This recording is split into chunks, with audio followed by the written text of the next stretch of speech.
Hey, I'd like to welcome you to another episode of Mission Matters.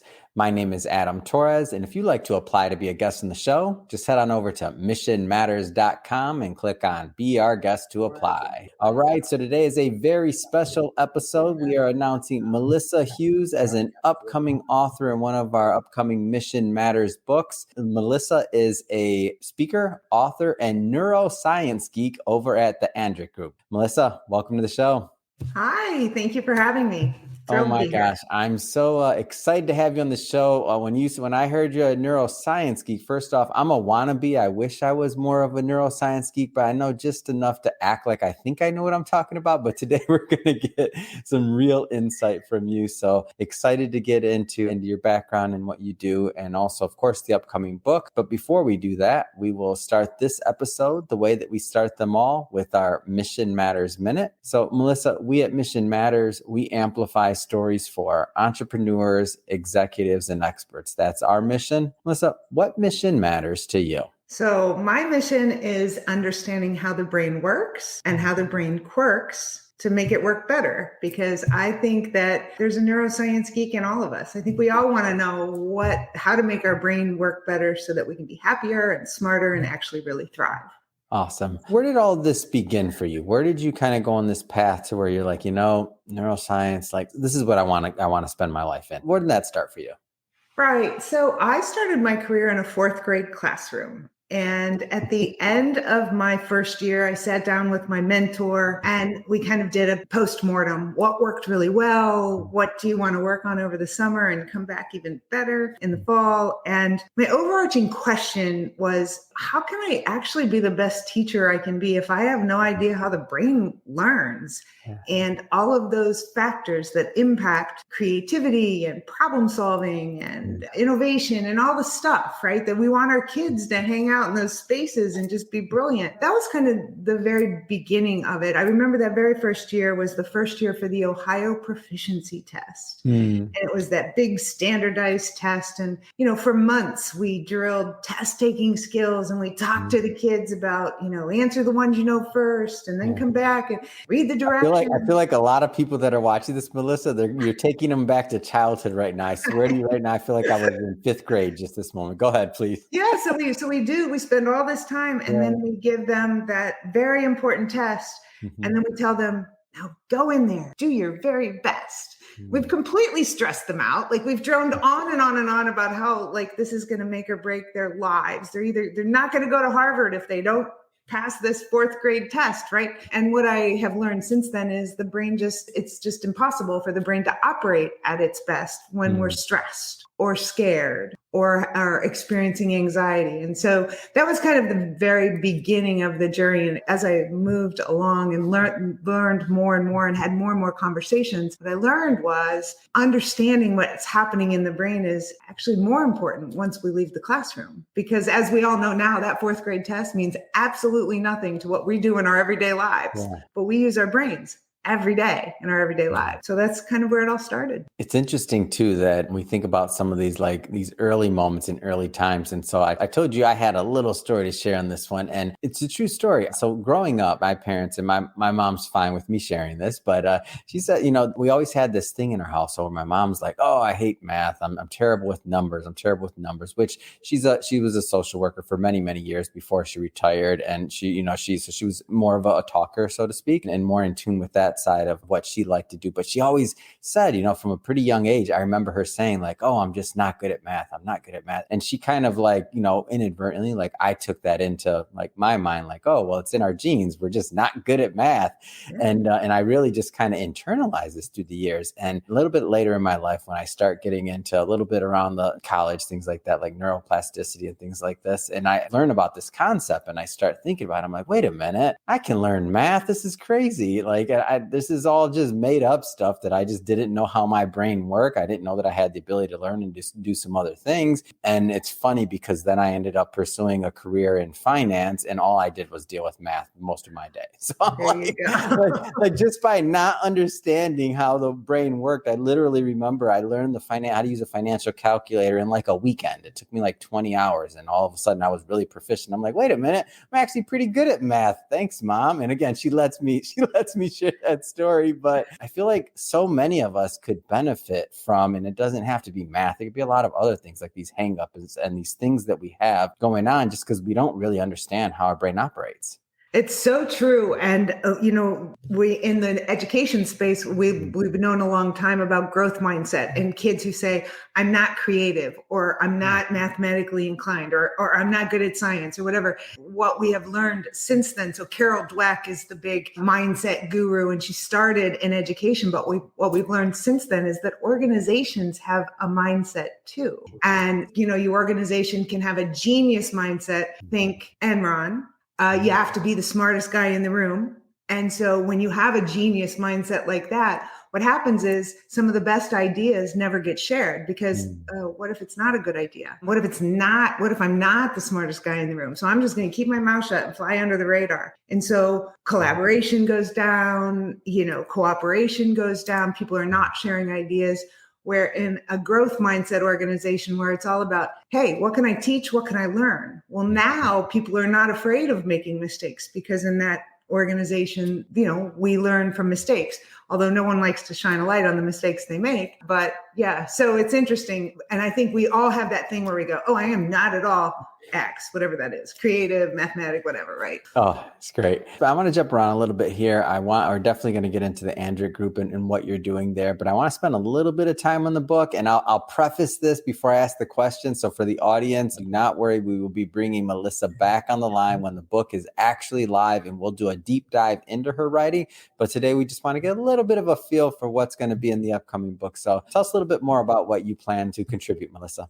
So one of the things that I've really learned in my conversations with people about neuroscience, and when you tell people what you do, they kind of go, "Oh, that's exciting." But then when you really get into the meat of it, and they're like, "Oh yeah, I kind of want to know how to do that," because 20 years ago was all about hiring the best and the brightest, and now not so much. We all have the same access to information, right? Technology has put us all kind of at an even playing field. So really what separates the best of us from the rest of us are, what is it about this team that really makes them thrive together? And it isn't that is a team of all-stars. It is a team that is able to operate like all-stars, like an all-star team. So part of understanding how to get your team to operate at optimum efficiency and to really do great things is to understand key drivers to human motivation. Like what motivates us? And again, all things being equal, we all need to be able to pay our bills. We all need to be able to work in a safe space. But beyond that, what is it that drives people to go, man, I love my job. I can't wait to get in there and do that thing, right? Because we know those people that are just in love with their jobs, and they're the brand evangelist. And so what is it that creates those conditions internally? So some of what I talk about in the book is those key drivers to human motivation. And spoiler alert, it's not about salary, and it's not about a foosball table in the break room and, Frisbee Fridays. It's none of those things, but it's really about, what we've learned from social scientists and neuroscientists and psychologists over the last 20, 30 years about, when we feel like what we do really matters, we want to do it more. And we've just been through the pandemic, right? So one of the big questions in the pandemic, especially I do a lot of work in hospitality. And one of the questions in hospitality was, gosh, these guys are really hurting. Hospitality got hit hard by the pandemic.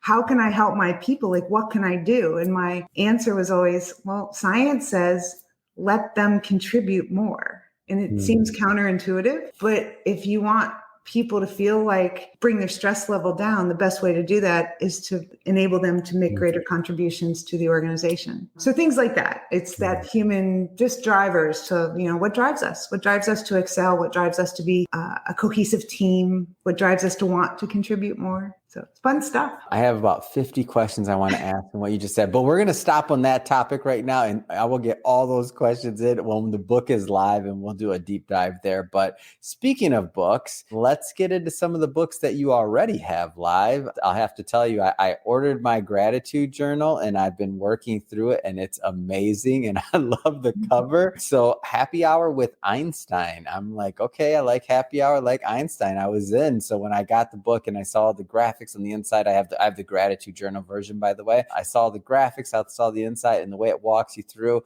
Let's just start at the beginning. How did you come up with this idea and this brand? Because I think it's amazing. So, have you ever sat down on an airplane next to someone and you start that like small talk? So, coming or going? What do you do? You know, I was the girl who would still be talking when we touched down in Dallas, right? So like I am just super passionate about being able to share what I've learned. And I find learning about the brain just absolutely fascinating. And the more conversations I had, the more I realized that I'm not unique in that. Like people really are pretty interested in that amazing 3-pound squishy gray thing between our ears, right? So had a conversation with someone and said, you know, you should really write a book. Like that's really good stuff, because what I learned is I actually am a geek and I actually do like the research and the multiple regression studies. And I like to look at all the data and all of that. Most people do not, but we all like to know the so what part. And so what I learned very early on is if I can share the so what part, like they'll be bored to death at the how we got there, but they actually do want to know the bottom line. So Happy Hour with Einstein was kind of that bottom line. And it was meant to be, you know, just for the people who don't care about the science, but do care about the why, you know, what at the end of the day. And after I wrote that book and I put the gratitude journal in the book, and I got a lot of feedback that was like, hey, I loved it. But then like you teased me, like I got to the end of the chapter and I was like, wait, what? There's no more? Like what about X, Y, and Z? So they said, you need to write another one. So my second book was Happier Hour with Einstein, another round, obviously. Of course. And what I did was I took the gratitude journal out and made that a separate piece. And the gratitude journal is just so fun understanding, you know, it incorporates color and abstract art. I wasn't expecting that piece when I got it. Like that was one of the things I was like, oh, it's beautifully designed as well. Like not all, you know, journals are, but I was thinking about it like, of course you would do that because the idea is you're trying to spark that creativity or that feeling out of the participant, right? Yeah, absolutely. And the way the journal is set up, it's kind of bookends your day with gratitude. Like if you start the day with, if I envision the perfect day today, this is what it looks like. So there's a thing in the brain called the reticular activating system, and I call it the brain's bouncer. And if you tell the brain what's important to you, then the brain will let that information in. The brain actually processes about 11 million bits of information per second, but we are only consciously aware of about 40. So how does the brain decide which 40 that we get to actually experience consciously? And it has everything to do with the RAS, or the bouncer. And so if you envision this day that you want to have, or this goal that you want to achieve, or this presentation that you're just absolutely going to nail, the bouncer lets in all of the information that's really relevant to that perspective. But conversely, if we get up in the morning and we think, and this is going to be like the worst day ever, well, then the bouncer is going to find all the reasons why it's the worst day ever. It's crazy how it works, but it works. And then at the end of the day, looking back and saying, these are all the good things that happened, because I think we're often very hard on ourselves and we have a very long list of to-dos. And if we don't get all those to-dos done, we feel like we were not a success. But looking back at the end of the day and going, yeah, you know, I did do some pretty cool things. And sometimes they're not even things that were on your list. Sometimes it's you made someone's day, you know, or you helped another person or whatever. So yeah, that was fun. The gratitude journal was very, very much of a labor of love for me. And so I told you I had another story for you. So all of this, everything you see in front of it, the very first show that I ever hosted that I did, I don't even know if I can call it a show, honestly. This is way back when, and you know, when Periscope first came out, it was one of the first streaming things that were easy. And I had something that I called the Gratitude Show. And every single day, and it was kind of like a two-sided thing where people can watch you and, you know, they can watch what you're doing to refresh the memories of people that have never used Periscope, but they can watch what you're doing and then they can chat. Like they can put in chat and other things. So all I would do, Melissa, it was so much fun and it was hilarious. All I would do is I literally just turn on the streaming app on my phone and I would just ask people what they were grateful for. And I would tell them what I'm grateful for. So it was more like a gratitude roll call, if you will.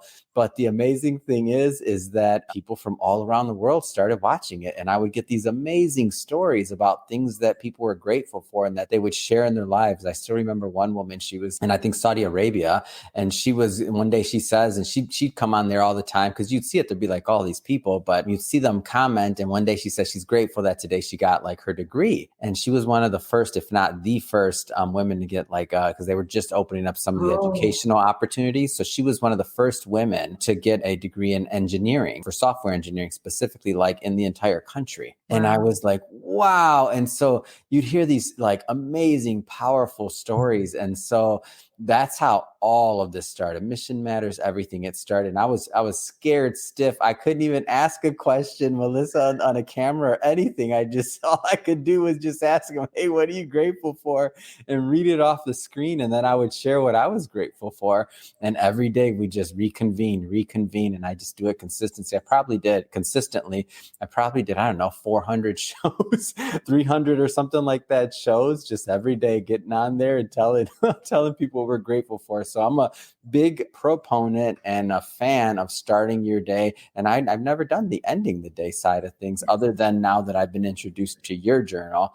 And I didn't know, I knew a little bit, but I didn't know how the bouncer worked exactly. Remember, I'm a novice here. So now I guess for some people that are watching that maybe thought that we often hear on one side of the, coin is I think what we get a lot on is that maybe not the science side of it. And it's like, well, attract energy and some other things. And maybe people think it's kind of like, whether you believe it or not, whether the science is behind it about starting your day with gratitude, but you're telling us the very specific reason why, because we need to program the bouncer, right? Absolutely. And here's one more thing. As you were, bringing gratitude to all those people in those 400 and some shows, we now have studies that show expressing gratitude to another person, they're going to feel good. But actually, you get a bigger boost neurologically than the receiver does, the giver does. So I know, crazy, right? But they did these studies, and so bringing the gratitude show back. Fine. They measured baseline happiness of all these people, and then they had them write down a note of gratitude to someone that was really important to them or someone that they were really grateful for. And then there were like kind of three groups. That one group, that was the end of it. The next group, they actually picked up the phone and called that person and told them, read the note or whatever. And then the next group was a face-to-face. Hey, I want to tell you how grateful I am for you because you XYZ. And the people that expressed gratitude to another person, the biggest gains came from the people who were the least happy. Wow. So what that means is on your worst day, the best thing you can do is go say thank you to someone else. You will benefit more from that. Like now you're going to make somebody else's day. Your happiness is going to increase just because you have expressed gratitude to someone else. So good. So good. I want to shift focus here slightly because I know you and I get going all day long. The Andrick Group. Tell us a little bit more about your firm, how you're helping organizations and people. So, when I first started, it was really educationally focused. It was I went back to my roots, and it was let's go into schools and let's help teachers understand this whole concept of whole brain teaching and learning. And there are some programs out there that are called whole brain. And I don't mean it in a commercial sense, but really whole brain just meaning engaging as many regions of the brain as possible for greater neural connectivity, because then you have deeper cognition, you have greater mental acuity, and you have better recall. You're actually able to put that in your memory bank easier. The more I did that, the more I realized, wow, there are people in the business world who are really kind of jazzed about this. So I shifted focus and I went into the business world. And so now we go in and talk about employee engagement and company culture and how to apply neuroscience and brain-based research to improve your company culture and improve employee engagement. So a lot of people talk about that, but not from a neuroscience perspective. So I'm able to provide that unique perspective for some folks who are not quite so touchy-feely about making their people happy. I can say, here's the science. You want to hear the science? Because science says this is why you should. Oh, it's not fair. It's not fair, Melissa, because you have both sides. It's not fair for people. You can give them the science and the charisma. So they're not expecting you. So it's been fun. I mean, honestly, we do consulting. I do a lot of keynotes. It's just amazing because I believe everybody really is pretty interested in how the brain works. and how to make it work better so that you're happier, so that you're more productive, so that you're, fill in the blank, whatever your goal is. The brain just works better when you're in a positive state than in negative or neutral. Period. The brain just works better. So how do you apply that then to your workplace or your relationships or, whatever it is? So, and even in challenges, I mean, there's science to what is the right challenge, because when someone is really optimistic and feels like they are in a psychologically safe environment and they belong to a tribe, well, then obstacles become challenges. It's like, oh yeah, bring that on. Like I can do that, right? Yeah. But when you're not in a psychologically safe environment, then those obstacles are barriers. Those obstacles are kind of like, I can't get past that.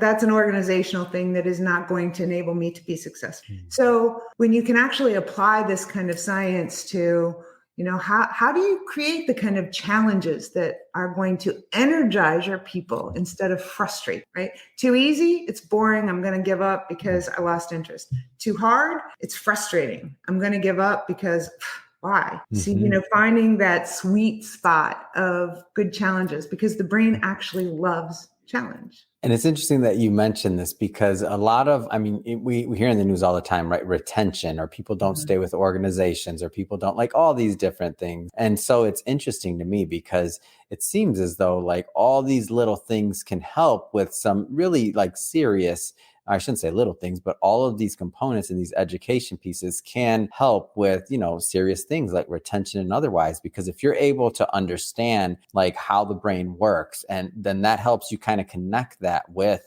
how to create the right workplace environment, which you just gave us a great example of. Yeah, if you do look at any of the research around the Great Resignation. So there was a 2022, just this year, a Gallup poll that talked about the Great Resignation and why are these people quitting? And because I don't feel like my work is respected. Well, that's really simple. That's a really simple thing to fix. If you think about the team that you have, and according to the statistics out there, only a third of our workforce is actively engaged.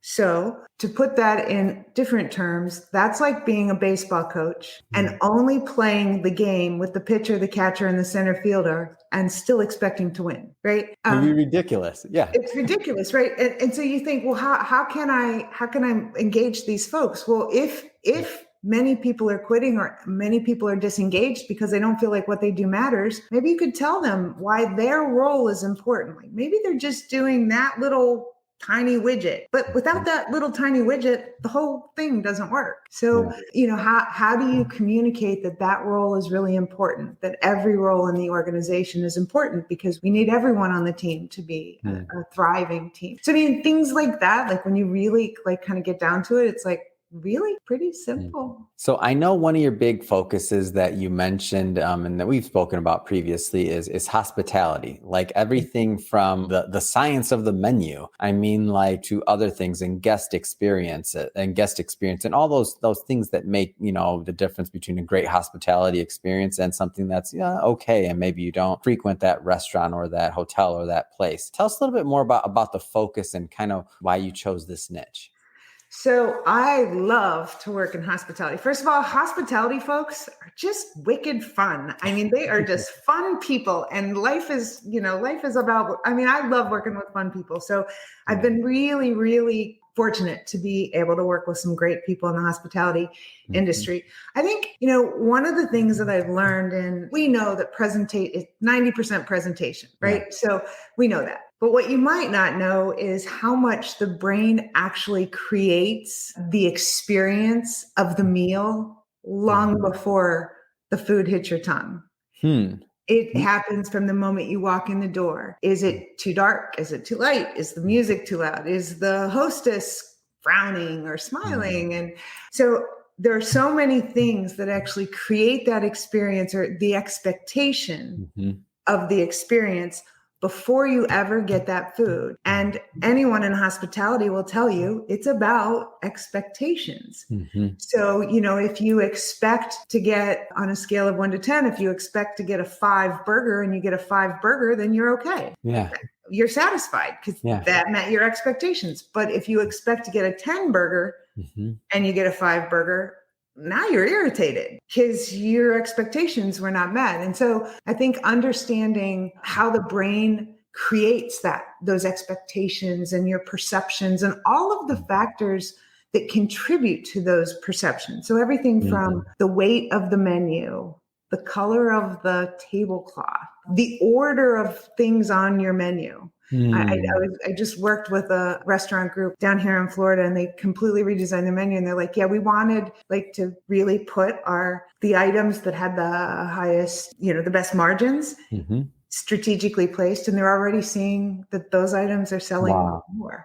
And they haven't changed anything about the Yeah. recipe or the ingredients or any of that. It's fascinating how the brain works and quirks. Oh, it is. And as you're saying this, I'm reminded like every time I go into like, I don't know, a Morton's or something, I get a steak. They always have that like classic, they have a certain type of music playing all the time, like your old Frank Sinatra or something else. And I just feel like I'm in that mood and I'm gonna get this classic like steak experience versus maybe when I go to somewhere that's like kind of like new age or something different. And maybe they, could be the similar steak flavor, whatever, everything else, but it's brighter. It has a different feel. There's a different music playing. There's different things. And I always feel like if I want like a classic steak or if I want that certain thing, that I'm going to a place like Morton's. If I want something else, then it, still want steak, then I'll be going somewhere else. But then I'm thinking, Morton's isn't the spot. And a lot of that is because I already made a decision. But now that I think about it, as you're saying this, I'm like, have I ever really just compared the flavor or the taste of the steak? I don't know if I could do that. They've done studies where they serve the exact same meal in kind of a cafeteria style environment, Mm. and then one that has, the linens and the china and all the rest. And Mhm. the meal, people perceive the meal to taste completely different Wow. because of the surroundings. And taste is the weakest sense. Mm. All the other senses are much stronger than taste, which is Mm. why, presentation is everything. And it's why restaurateurs and Mhm. hoteliers spend a lot of money on design and decor, because Yeah. it's so important and it contributes to the experience. Well, Melissa, I didn't expect I'd begin so hungry during this interview, but I did.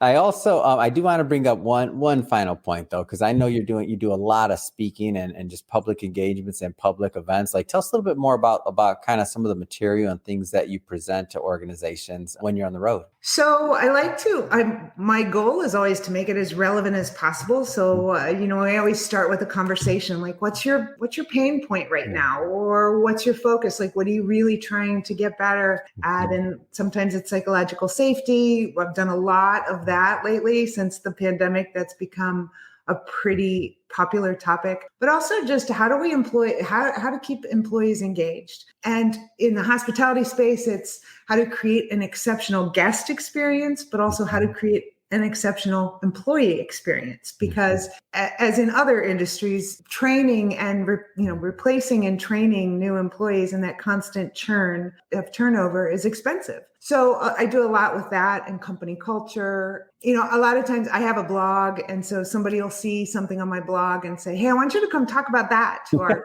organization," which is good. So yeah. Oh, that's great. I'll tell you, it's been great having you on our show today. And I do want to give you the opportunity to leave any website or like, how do people pick up your book other than going to Amazon? That's how I got it. I mean, how do people connect, follow your work overall, and follow up? They can get the book on Amazon. It's also available on my website. My website is melissahughes.rocks, ROCKS. And also, I deliver a Neuro Nugget every Friday. So if you want to get a little smarter every week and impress your friends over the weekend with your new smarts, I send it out every Friday. And it's typically a 3 to 5 minute video with an associated blog post. I don't do anything else with that website. I'm actually a terrible salesperson, so you won't get like all kinds of salesy stuff from me, but that's the best way to just keep up. I've actually really enjoyed connecting with people through the Neuro Nugget. Fantastic. And we'll put all that information in the show notes so that our audience can just click on the link and head right on over. And speaking of the audience, if this is your first time with Mission Matters or engaging in an episode or listening to us on Apple Podcasts or Spotify or wherever you're listening, We're all about bringing on entrepreneurs, executives, and experts and having them share their mission, the reason behind their mission, also how they're doing what they're doing, and what do we all learn and gain from that? Like, how can we all grow together? If that's the type of content that you're into or sounds interesting or inspiring, hit that subscribe button, because we have many more mission-based individuals coming up on the line, and we don't want you to miss a thing. And Melissa, really, it has been a pleasure. I can't wait till we do our next interview, where we'll do a deep dive into the writing that you're going to do for the upcoming Mission Matters book. So thanks again for coming on the show. Thank you so much.